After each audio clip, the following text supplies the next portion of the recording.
Good morning, everyone. Hi, Governor.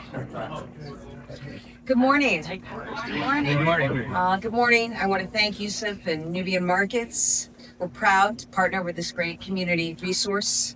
I am honored to be joined today by Lieutenant Governor Driscoll, Undersecretary for Human Services Mary McCune, Acting Commissioner of the Department of Transitional Assistance Michael Cole, Commissioner of Agricultural Resources Ashley Randall, elected officials, Treasurer Deb Goldberg, Representative China Tyler, Senator Liz Miranda, Senator Sal DiDomenico, Representative James Arena DeRosa. We're also joined by great partners in philanthropy. Aaron Mackler of Project Bread, leaders from the Greater Boston Food Bank, Worcester County Food Bank of Western Mass, Merrimack Valley Food Bank, Marty Martinez of United Way of Massachusetts Bay, Tim Garvin of United Way of Central Massachusetts. I also want to recognize and thank members of my statewide anti-hunger task force.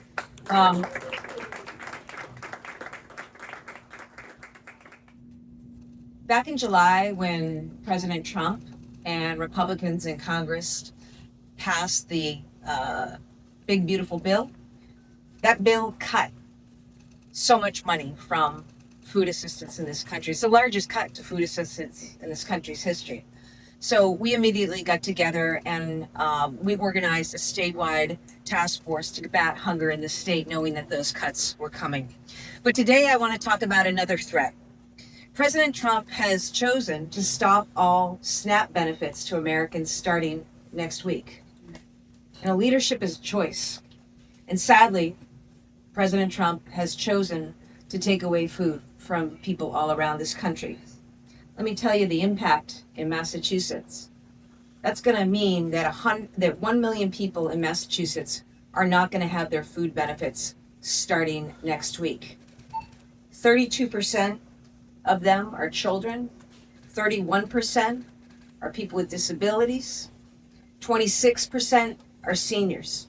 So over 1 million people in the Bay State next week will lose their food benefits, will not be able to go to the store and get the food that they need to feed themselves and their families. Again, the population most directly impacted, children, seniors, people with disabilities. Now the president is making a choice because at every other point in our history when there has been a government shutdown, whether it was back in 2018 or before that in 2013 or 1990, 1995, anytime before when there has been a government shutdown, food benefits continue because they're essential. Americans need access to that food to be able to live. President Trump is making a choice because right now, sitting in Washington is a contingency fund of billions of dollars that the president can use to make these funds available next week to relieve the anxiety that so many people are experiencing around the country, including in Massachusetts. So I just want to be clear with the public. This is what is happening. This is the choice that Donald Trump has made. It's to take food away from people, to end SNAP benefits starting next week. It doesn't need to happen. I asked the president and the administration to release those contingency funds for the duration of this shutdown so that people can be fed. This is 42 million Americans. I talked about 1 million here in Massachusetts who will lose benefits next week. 42 million Americans around this country. It's also the case that the food that is produced and sold using these SNAP benefits are used in over 5,500 stores and farms here in Massachusetts alone.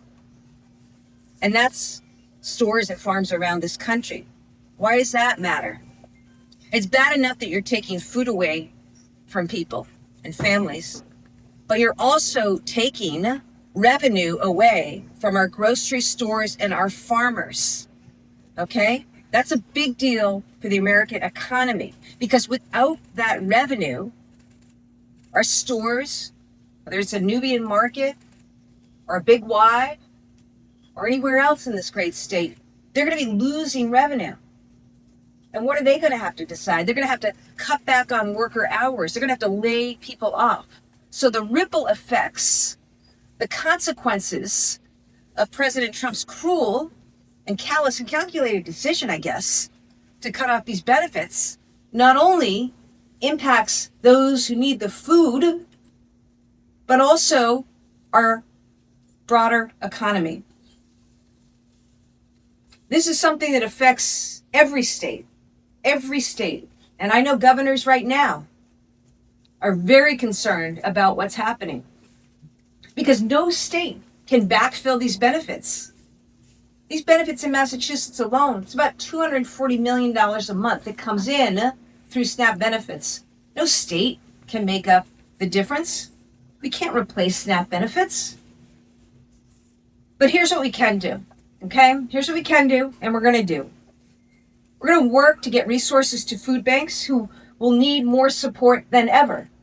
Before this cruel and unnecessary decision by President Trump, these food banks needed more support. Why? Because we've got a bunch of federal workers, 42,000, 50,000 workers in Massachusetts who are not getting paid right now, who need access to the food bank and that food. So this problem was bad enough as it is. Oh, and by the way, we have people in Massachusetts and around this country right now who are struggling with healthcare costs, with energy costs, with housing costs. You saw the numbers on car payments. Americans are not making car payments. So people are already struggling. And Donald Trump is compounding that. And the pressures on our food bank and the need for food is greater than ever. So here's what I encourage you to do.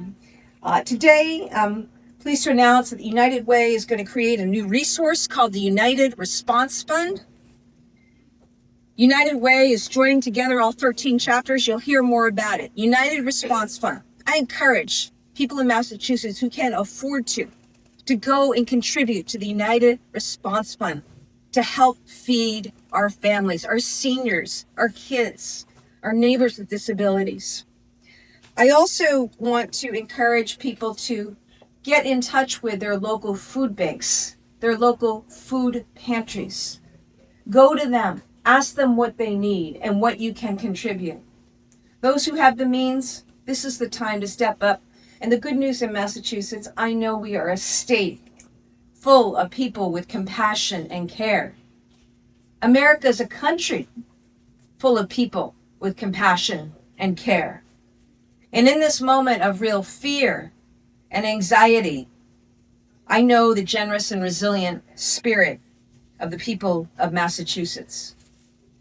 You know, I think about single moms, for example. So many heads of household, single moms in Massachusetts and around America, who next week won't know how to feed their kids.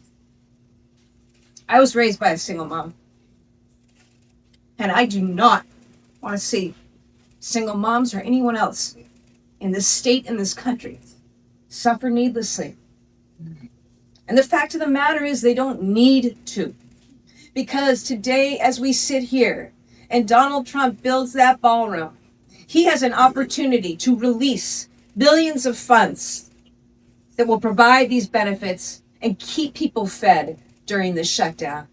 I ask the President of the United States to do just that.